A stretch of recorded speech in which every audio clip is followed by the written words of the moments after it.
Hey guys, this is Pastor Dave. Welcome to another midweek chat. I hope you and all of your family are doing well. Last week I shared from Proverbs chapter 6 verses 9 to 11. Let me share it again. But you, lazy bones, how long will you sleep? When will you wake up? A little sleep, a little extra sleep, a little more slumber, a little folding of the hands to rest. Then poverty will pounce on you like a bandit. Scarcity will attack you like an armed robber. You know, a lazy life is not a right life. Today, let's consider the right way of work. In Proverbs, we're told to consider the ways of the ant. Proverbs chapter 6, verses 6 through 8 says, "Go to the ant, you sluggard. Consider her ways and be wise, which having no captain, overseer, or ruler, provides her supplies in the summer and gathers her food in the harvest." You know, ant and sluggard are mentioned in the same verse. There's a great contrast between the two of them. The ant works, the sluggard is lazy. If you observe a colony of ants, you notice that they're all on the move. You don't see ants just standing around. These ants are on the move. They're on the move all the time. And I don't think that you'll have I think you'll have a hard time seeing an ant that is in non-motion. There is constant movement. The work ethic of the ant is a great example for all of us. When it comes to the local church, what would our ministry look like if everyone who attends had a job? If every person who came to church not only came to worship and to learn and to fellowship and to encourage one another, but they're on the move doing some form of ministry. What would it be like in any local church if no one was idle? I've heard a story about Dr. Vines and Dr. Homer Lindsay. They were both pastors of First Baptist Church, Jacksonville, Florida, years ago. And Dr. Vines is still living, and Dr. Homer Lindsay is with the Lord now. But the story goes like this. I hope I've got it right.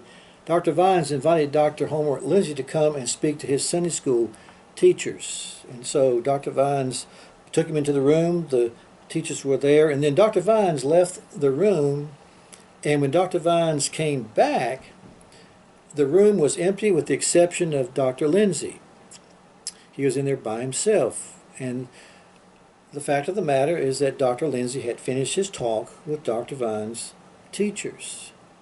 And Dr. Vines was interested. He inquired about what went on, and Dr. Lindsay just simply told him that he just shared with them the story of the ants.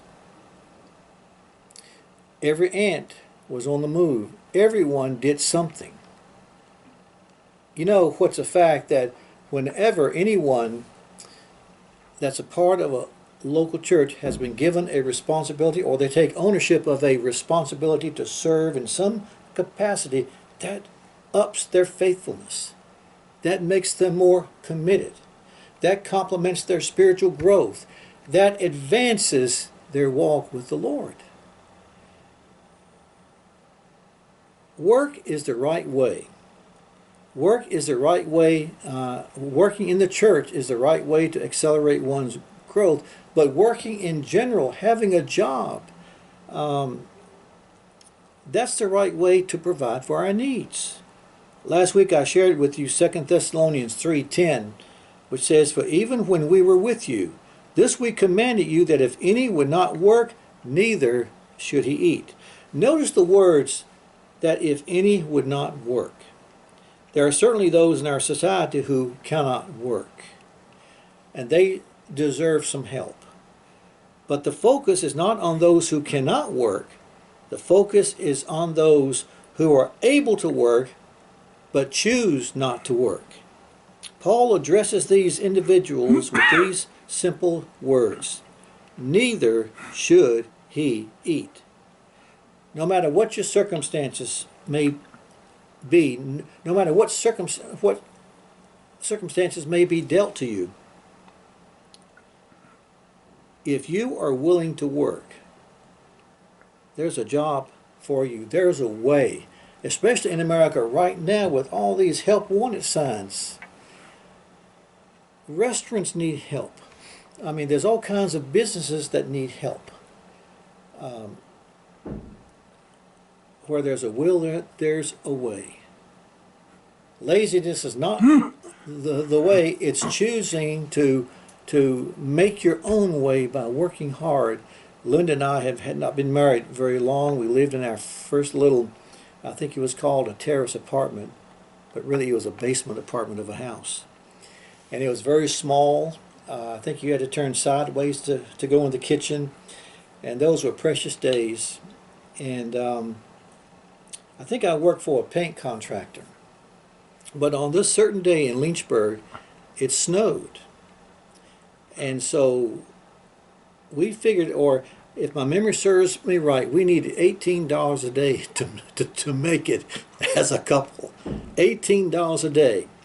So where was that $18 going to come from? You know what I did? I got a shovel and I just went knocking on doors asking if I could shovel walks. And I got out there and it was cold, but I shoveled snow and I shoveled snow. And of course they paid me for it. And by the time I got home, I don't remember how much I had, but I really do believe that I had obtained that, at least that $18 that we needed for that day. Where there's a will, there's a way. Proverbs 13:4 says, lazy people want much but get little, but those who work hard will prosper. When it comes to work, everyone should be involved in the work of the Lord. No matter what you do, every Christian should be involved in the work of the Lord. And the Bible says in 1 Corinthians 15:58, therefore, my beloved brethren, be steadfast, immovable, always abounding in the work of the Lord, knowing that your labor is not in vain in the Lord. Your labor is never in vain in the Lord. Until next time.